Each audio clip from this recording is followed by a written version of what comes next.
It is currently October 14, 2021, and I am here at work. I've got a clinic day today, and yeah, I'm here in my office.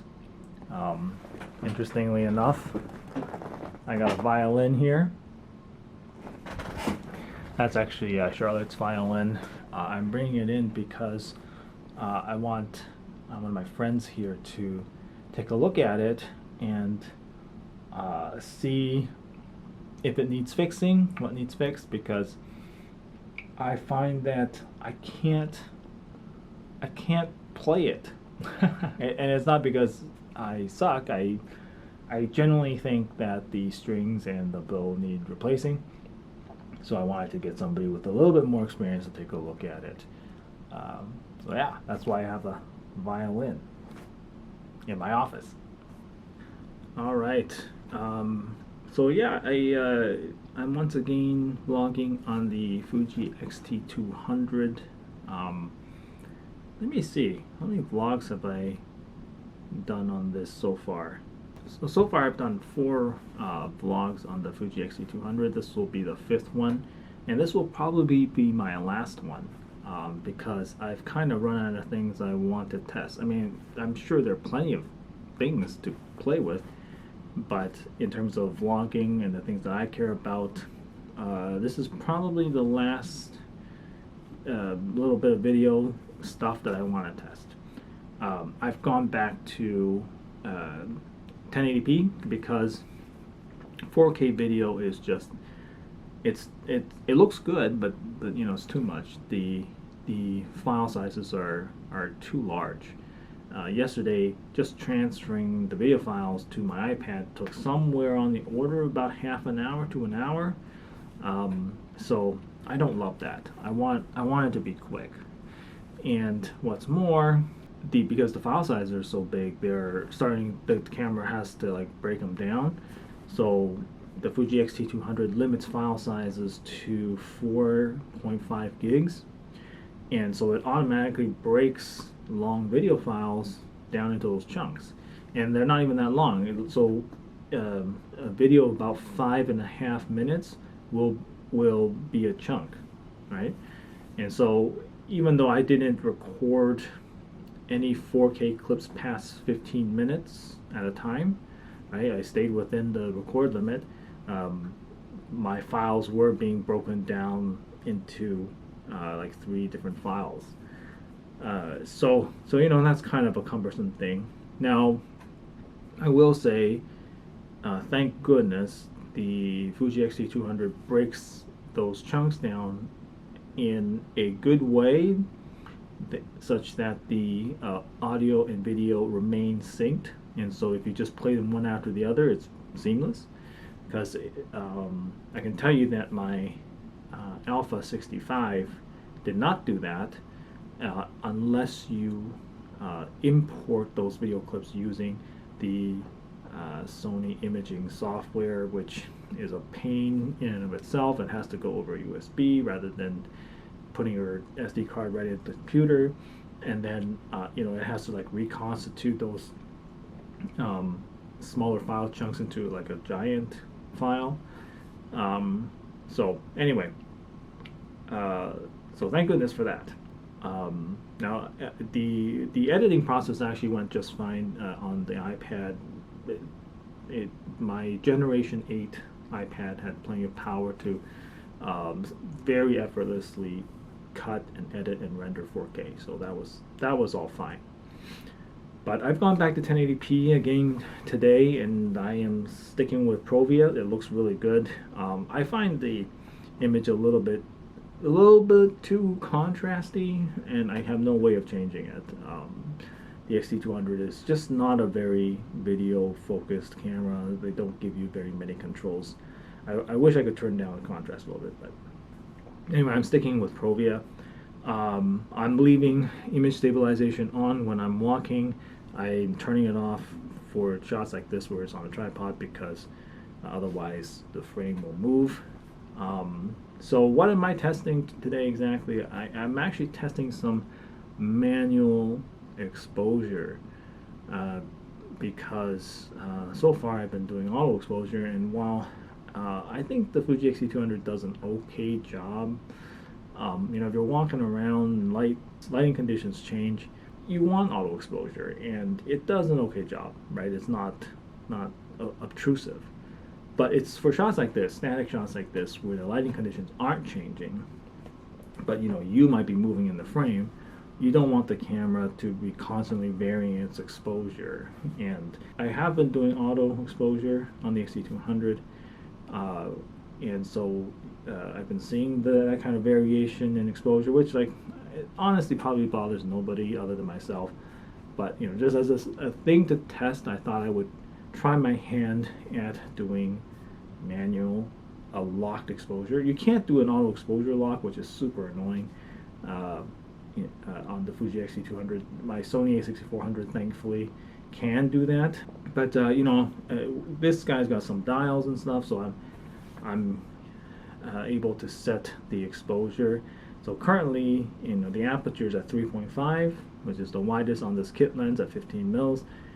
The shutter speed's at 60th of a second because I'm doing 30 frames a second video, and the ISO currently in this office is at 3200. I left the lights off, so I'm just being lit by that window over there. So yeah, let's see how it goes. I just want to see how cumbersome it is to set an exposure in a camera that doesn't offer the PASM movie modes, and instead requires you to just set the dials. There is no ISO dial for the X-T200, so you gotta go into the Q menu to set that. Another thing that is a legitimate question is, why am I using the X-T200? Isn't that Charlotte's camera? It is. And I got this camera with the explicit intent that I am not going to take it over and have it just be like mine, right? But the thing is, she doesn't love this camera, and I can't blame her for many reasons. Whenever she's tried to use it, she's had trouble with it, and then I try to troubleshoot it for her, and I find all kinds of problems. It'll probably have to be a separate video why I think the X-T200 just fails as a beginner camera. But that still doesn't explain why I'm using it. The reason why I'm using it is because she's actually got my A6400 right now. So she's had to do some video work for her work recently, and she ain't gonna rely on this thing. I wouldn't advise it.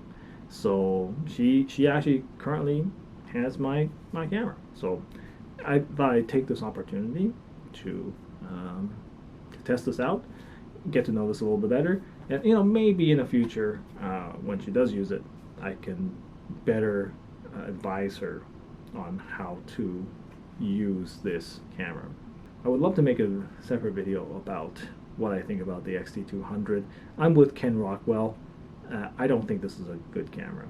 It's fine for the image quality, and it's fine for photographers who want something different, but its explicit intent is to entice beginners, people who might want to move up from a cell phone, and I think it just fails so hard at that. Okay, that's it. I'm going to head to clinic. Alright, I just finished my morning clinic, and I am back here in my office. Something that I forgot to mention earlier was that if I'm going to be doing manual exposure, I should probably also be locking white balance.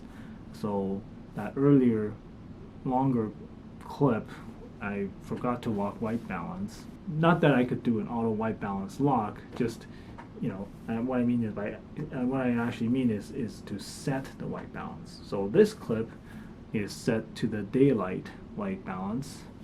So hopefully this looks okay. That's a major gripe that I have with a lot of these cameras. why can't you just have an auto white balance lock, right? Filmic Pro does it on phones, because that having that means that the camera can actually properly balance the light, not just for color temperature, but potential tint as well. And going to just going with these presets like daylight and tungsten and whatever, obviously won't be able to compensate for subtle changes in tint. So anyway, this is daylight. Hopefully it looks okay. I might be a little bit overexposed. Actually, if I were to go by the metering on the side there, it does look like I'm overexposed, even though I think it looks okay. Let me see if I can even change it. Can I change white? Can I change ISO? No, I can't even change ISO. I cannot change ISO once I've started recording. Let's try metering for 0 EVs. Alright, so I just adjusted the ISO and it's currently at 1600. But the metering is still saying I'm about a third of a stop over 0, which is, in my opinion, not right. Looking at this screen, I feel like I'm actually underexposed. Obviously, that window there is contributing to the metering, but the subject is here. You want this to be properly exposed. And I think I'm under, even though the metering is saying I'm overexposed. So this is the challenge with relying on metering. That's why pro videographers use things like waveforms and zebras, or failing that, at least a very, very high quality monitor, so that they can make sure they nail exposure. Yeah, I think this is underexposed. Okay, I just finished my afternoon clinic and I saw my inpatients. So I'm going to head out now. It is this is still being shot on 1/60th of a second shutter speed and ISO 1600. And I didn't change the white balance, so we should still be on daylight. And we shouldn't see wild fluctuations in exposures or white balance as I do that. Good.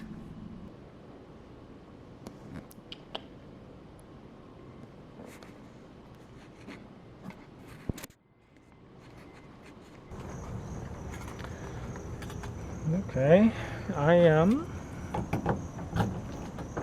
heading out to get some pickup for dinner.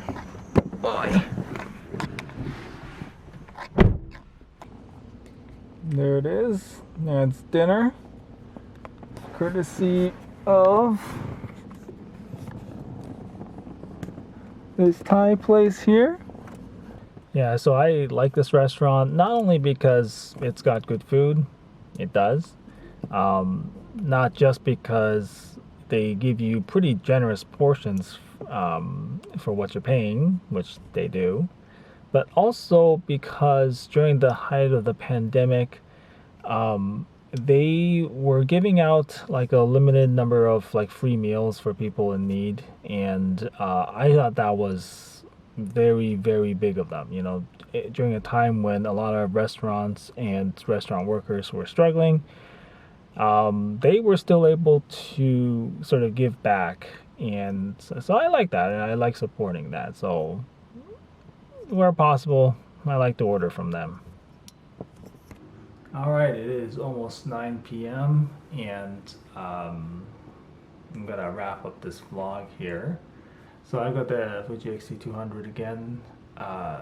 I've got it in manual exposure, so f3.5, shutter speed is 60th of a second, ISO is 2500. It was metering at 0, though now it's seems to be fluctuating a little bit. Let me lock the white balance. I forgot to do that. All right, we're back. I tried to set my own white balance, but I don't like it. It doesn't look very good. It's at 2850 kelvins. I tried to go to the incandescent setting because I'm lit by a incandescent bulb there. I don't know what kind of bulb is up there, but you know, those are typically fairly warm lights with low kelvins, but I didn't really like the look. It should be a warm look, not a whites shouldn't look perfectly white. It should look a little bit orange given the warm lighting. So I didn't like the incandescent setting, and this, I don't know that I love it either. Alright, I'm gonna go back to auto.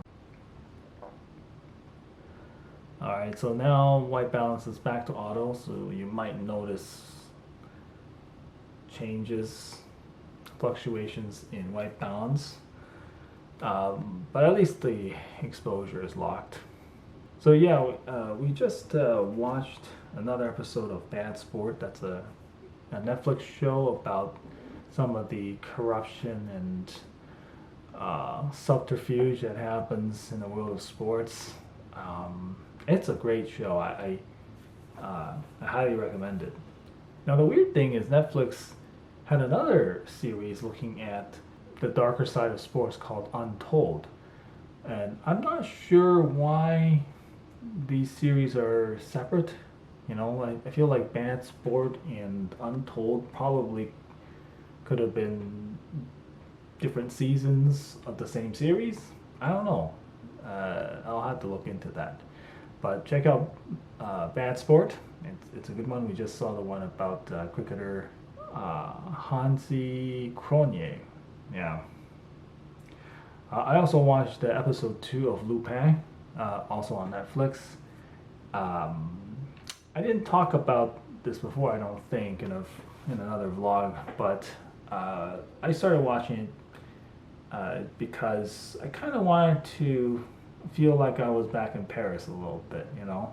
You know, the first episode was okay. The second episode, I would say it's also okay. I think it's a fairly solid series, though there are some sort of incredulous moments in episode 2. I hope I'm not spoiling anything for anybody. Spoiler alert. But like, there are things that just happen, and it's like, how did Diop predict that was going to happen?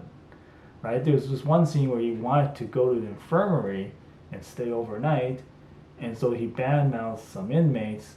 He gets shivved, right? Like, so he planned to get shivved to go to the infirmary, but like, how did he know that he wasn't actually going to be outright killed with the shiv? And if he wanted to go to the infirmary, why not just shiv himself, and that way sort of prevent the possibility of actually dying? You know, it's kind of weird. It's got things like that just, it's weird. There's also the scene where he jumps up, you know, to throw a basketball in the basketball net, but he also stole the netting from the basketball rim. But like, there were tons of other people playing basketball there, like with that rim. Like, wouldn't they all be like, "Hey, dude, why'd you take the net?" You know, there's some weird things. Just some weird things. Of course, there's also that handcuff scene that is in like the trailers. Like, how was that explainable? Right? There was just no. They didn't even offer an explanation for how that might have been achieved. How did he get the handcuffs off the other guy and get it on himself? They don't even try. They just say, believe it, it's magic. This guy's just that talented. He's not just a good thief. He's basically magical. Accept it. Another thing I want to talk about from this second episode of Lupin, and it doesn't have to do with this sort of incredulous events that happen, is the prison cells. Are French prisons really that nice? The prison cell that Diop was in it looked like they had, it looked like a small apartment, right? Like it had stuff in there. His cellmate made him coffee with a French press that was in the cell. Uh, uh, I don't know that anybody watching this is from France or know the prison system, but I would love to hear if truly the French prison system is that nice. So anyway, those are kind of things I want to say. Um, I'll just take this opportunity to mention. Of course, I watched Squid Game. Uh, I'm not going to talk about it here because I feel like that probably merits its own video. I find that it's difficult though to just have like a dedicated video on one specific topic because it requires me to gather my thoughts, get all my points down, write a script, and because it requires so much work rather than sort of this sort of stream of consciousness type of video, that I oftentimes it oftentimes lives up here and never actually becomes a thing. It doesn't come to fruition. So we'll see if it ever happens. But yes, I have seen Squid Game, and yes, I think the ending sucks. Okay, moving on. I said that I would do this thing where at the end of the day, I would look at my YouTube feed and talk about it. So let's see if there's anything worth talking about. So I saw a bunch of videos on the iPhone 13 lineup, of course, because I'm interested in it. The Everyday Dad, he recently put up a video about the iPhone 13 mini. I totally feel him. The mini is the correct size for a phone.